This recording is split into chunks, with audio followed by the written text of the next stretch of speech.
Okay. Hello, I'm Peter MacIntyre from Cape Breton University. Yeah, and I'm Alastair Henry from Lund University in Sweden. Yeah. So we're here today to talk about moving our new book on willingness to communicate to open access. So we have a couple of interesting ideas in the book that we'd like to share, and we hope that they become more widely accessible because the book will become more widely accessible. Yeah, and open access is obviously very important. It's something that we see more and more when we publish articles. We have the options to do that, often through academic funding. But with a research monograph, it's more challenging. So that was something that we spoke about during the project, exploring options to publish either the entire manuscript or part of the manuscript open access. One of the interesting things I think about this project is that it's a unique timescale. One of the things that we talked about at the very beginning was developing the timescale on which a course would operate, rather than a very brief timescale like a laboratory study or a long-term timescale like, accumulated achievement over the years. So, Alastair, what gave you the idea of looking at that as the particular timescale? Yeah, well, I think it's the sort of question we were interested in looking at willingness to communicate at a point in time where it actually becomes relevant, in the sense Right. of our participants were engaged in acquiring an additional second language. And of course, right at the beginning of that process, willingness to communicate doesn't sort of really enter into the mix because they quite simply don't have the linguistic skills that would enable them to communicate. But once they've developed those skills and developed confidence, then willingness to communicate doesn't become quite so important either, because they've developed a kind of more habitual sense of, using either the LX or the LY or the LZ to communicate. So we were kind of interested in looking at that sort of critical period where language skills start to develop and when opportunities start to arise to use the target language. And of course, we couldn't know what that timescale would be. Certainly not in advance of the project. So we needed to think in terms of, well, for some of these participants, it might just be a few weeks, this critical period, but for others, it could be a number of months. And so really that was why we decided to work on this timescale, this kind of like developmental timescale, if you will.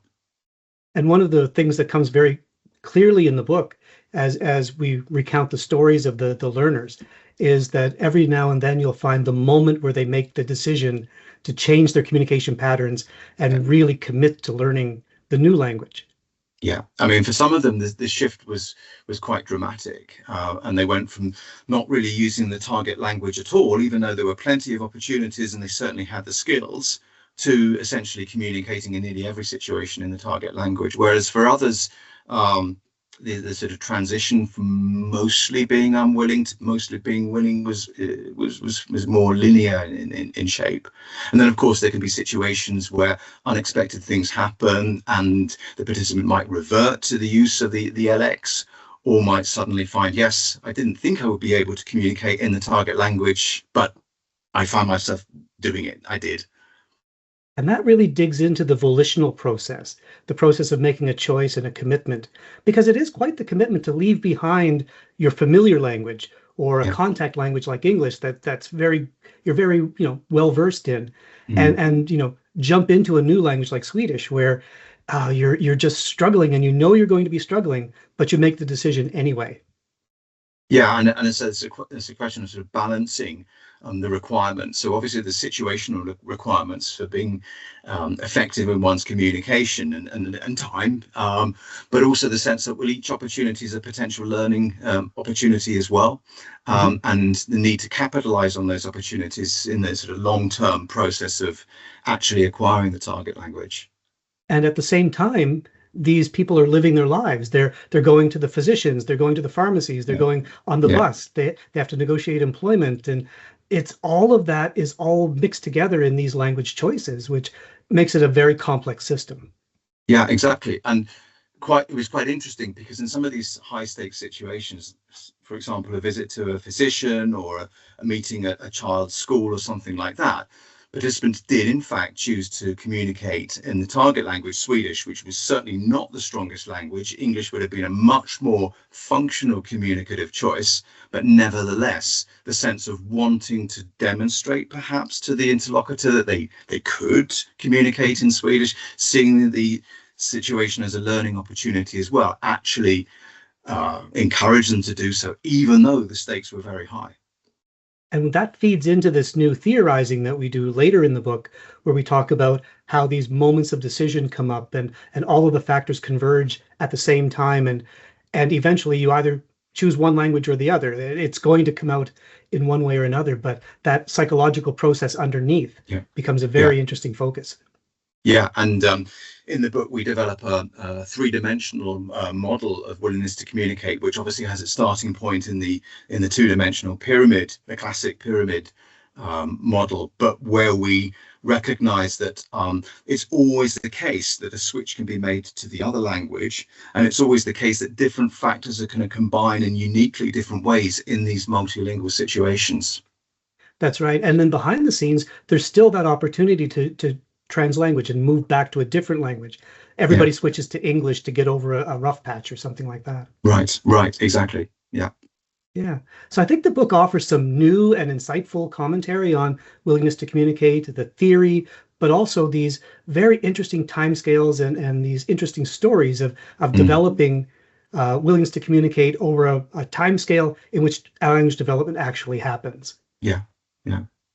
And so the opportunity to both produce a research monograph rather than a series of articles where we can get that depth and we can kind of bring in the conceptualization that we've been working with, but to also have it published open access where it's freely available to everybody. I mean, this is it's almost a unique opportunity. It is. I think this is one of the first books that has been published in the traditional way and then moves to open access within a certain amount of time. So it's current, it's interesting, and it's going to be freely available. Perhaps maybe, Alastair, you could talk a little bit about the pyramid diagram, because now it's a three-dimensional pyramid, and it's also available for researchers to use. So anyone who's interested in researching willingness to communicate or any other type of communication behavior for that matter in multilingual contexts, and if we think about it, as globalization continues, more and more learners are finding themselves in those multilingual contexts. The book provides an opportunity to try to conceptualize, to understand the different processes that are in play, because we're looking at the same psychological processes. The psychological processes don't differ. They're the same no matter which language communication might take place in. But what differs is the feelings that are generated in relation to communication in the LX or communication in the LY. And this is what we tried to develop in conceptual terms in the pyramid model. Exactly. And we talk about the corridors behind the surface that allow these connections among the different psychological factors, and maybe some of the subtle shifts that happen that move you from L2 to L3 or back again. Very interesting processes to study. Yeah.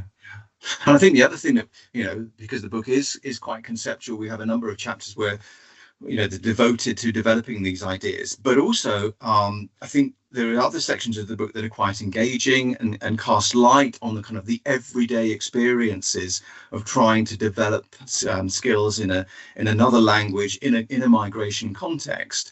And so we have dozens and dozens of stories that our participants told us that cast light on these everyday experiences. So in that sense, I think that the book makes an important contribution as well. Exactly. And I know I'm very proud of it moving to open access and hope it will become more available, and researchers and teachers around the world will enjoy the content.